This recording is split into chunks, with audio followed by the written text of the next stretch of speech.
esa patología. Esa patología. ¿Qué hay? Bueno, esos pacientes que llevan ya tiempo, que además cuando se acercan a la consulta de cualquier especialista en medicina natural, pues claro, son pacientes en los que primero lo que hemos de contemplar es volver a establecer ese circuito, y para eso tenemos que ir limpiando toda esa sangre, que ir limpiando las paredes de ese intestino grueso, que ir tonificando intestino grueso, hígado, relajando el corazón, tonificando ese riñón. Y al final, el último que tocamos es precisamente el órgano que canta la sintomatología.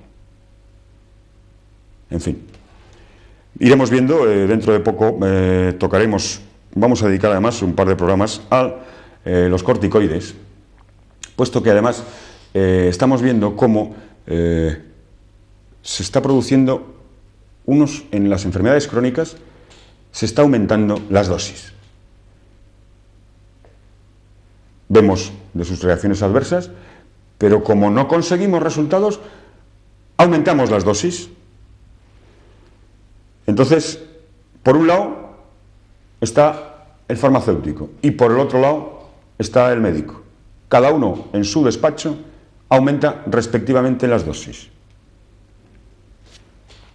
A costa, en este caso de los asmáticos, a costa del hígado de ese asmático, del corazón de ese asmático, del riñón de ese asmático y, en definitiva, de seguir instaurando de una forma crónica y para toda la vida su proceso inflamatorio a nivel pulmonar. Buenas tardes y hasta pronto. ¿Qué hay? Buenas tardes. Seguimos con el pulmón, en el sentido de que hemos hecho los 3 programas anteriores que se han hecho sobre el asma, y debemos seguir trabajando un poco con el pulmón, puesto que el pulmón es un órgano negativo, que es el que nos mantiene vivos desde que coge toda la energía positiva a través del aire. Su función básica, en principio, es la de hacer el intercambio, cambiar la sangre sucia del oxígeno, coger el oxígeno de la atmósfera y soltar el CO2, que es la suciedad que lleva en sus camiones, aquellos camiones de los que hablábamos, en donde, bueno, tenía que llevar el transporte, el CO2, para soltarlo en el pulmón y recuperar, cambiar la mercancía, cambiar la mudanza por el oxígeno.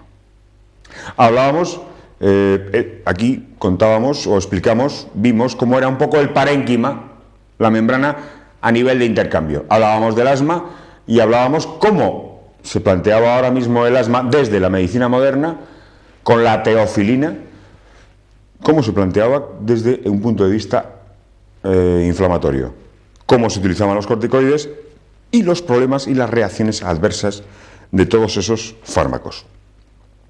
Como asma, siempre está claro que quedamos que era muy difícil resolver un problema de asma, pero que evidentemente el asma no es nada más que el cante de un síntoma en un órgano, pero que viene de otro sitio, porque tengamos en cuenta que nuestro organismo está interrelacionado.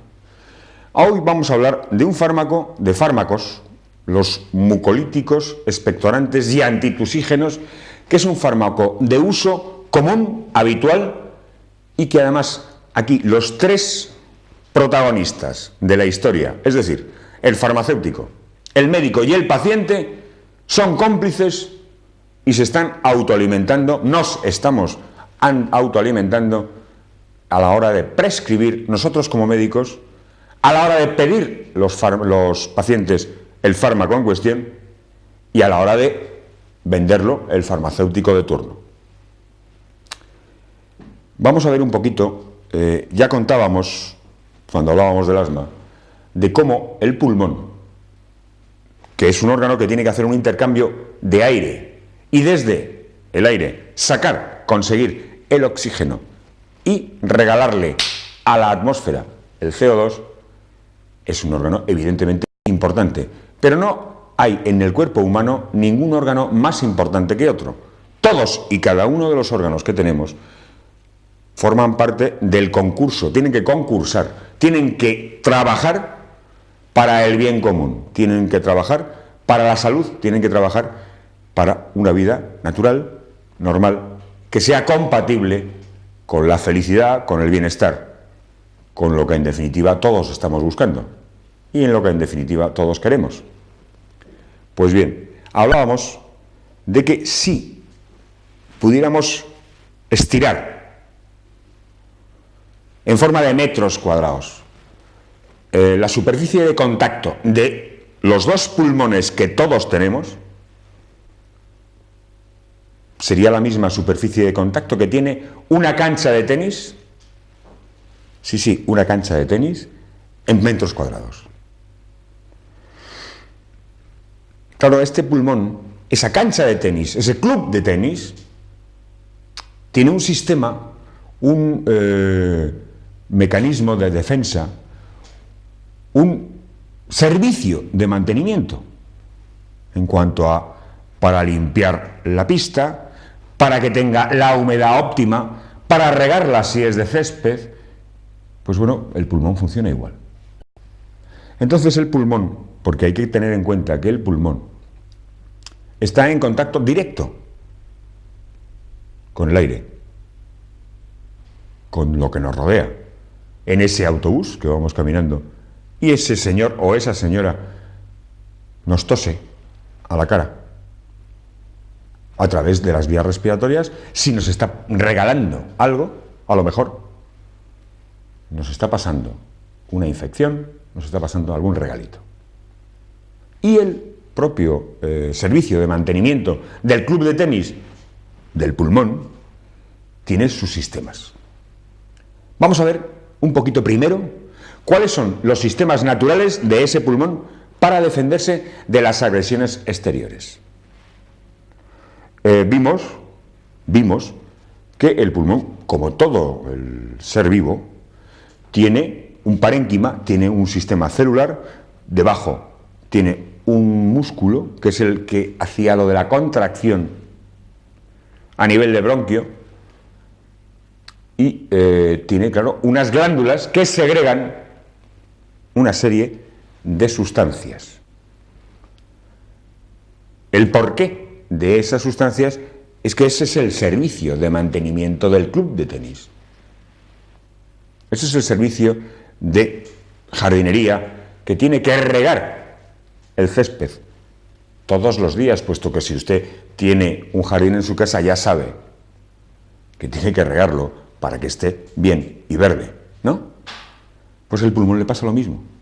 Entonces hay un sistema de glándulas que por unos estímulos nerviosos, químicos y físicos segrega una serie de sustancias, un moco, lo que llamamos el esputo, las secreciones que de una forma natural, de una forma fisiológica, de una forma saludable, va generando nuestro propio pulmón para defenderse de cualquier tipo de agresión externa que le podría complicar su función, que es vital.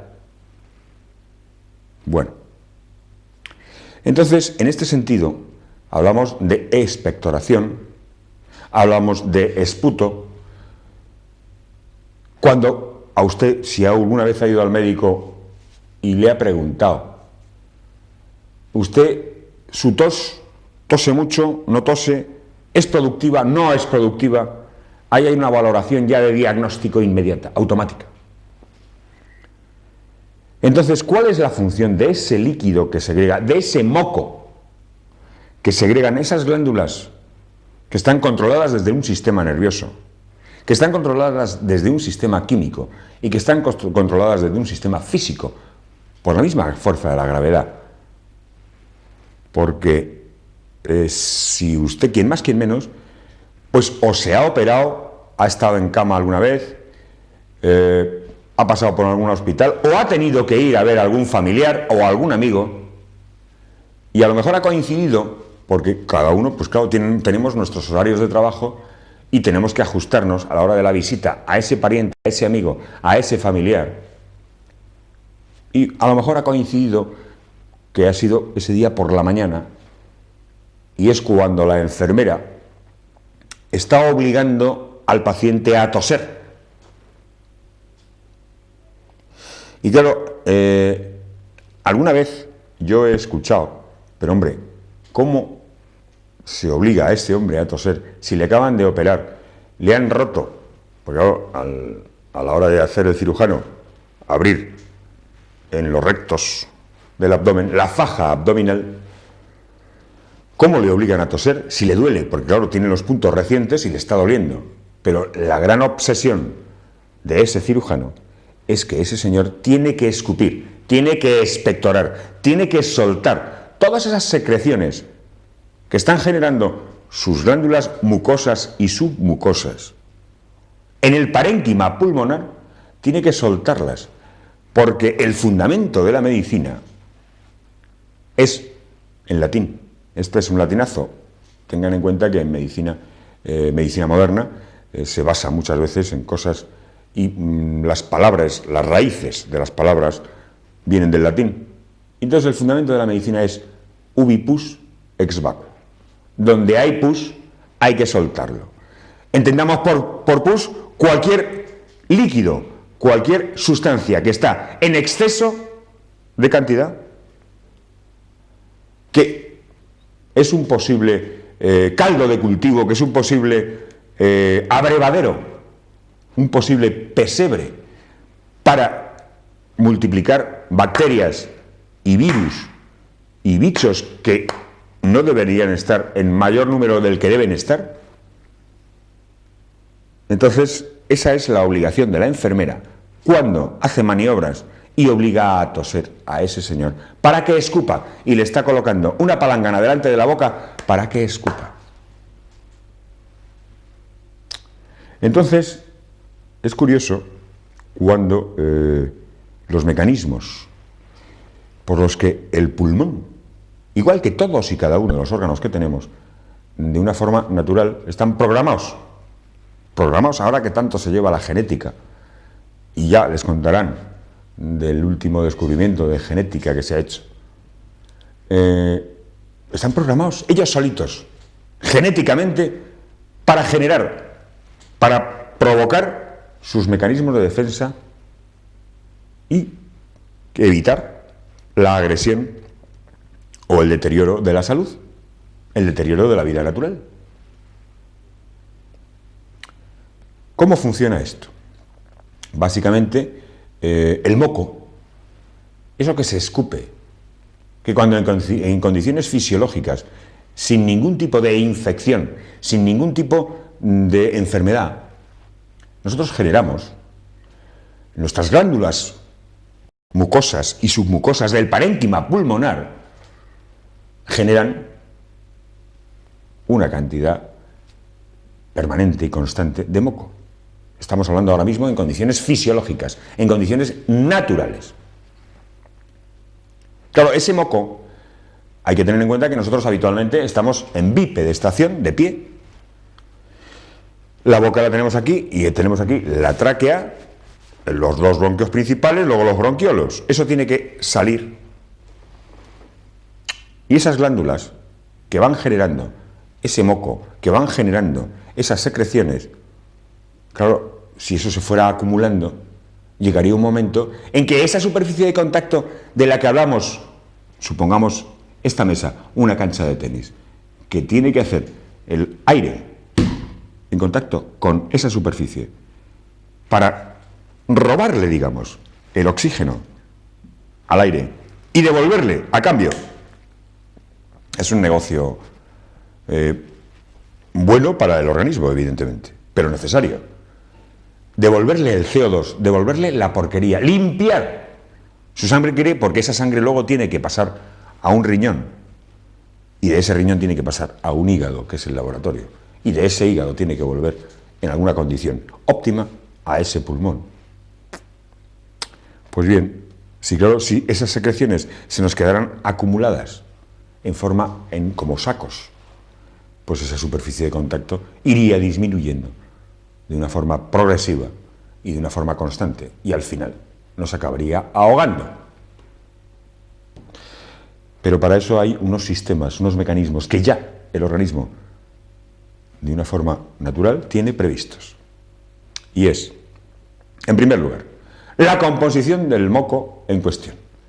En condiciones naturales, en condiciones óptimas, en condiciones de salud, esa secreción, ese moco, el 95% es solo agua.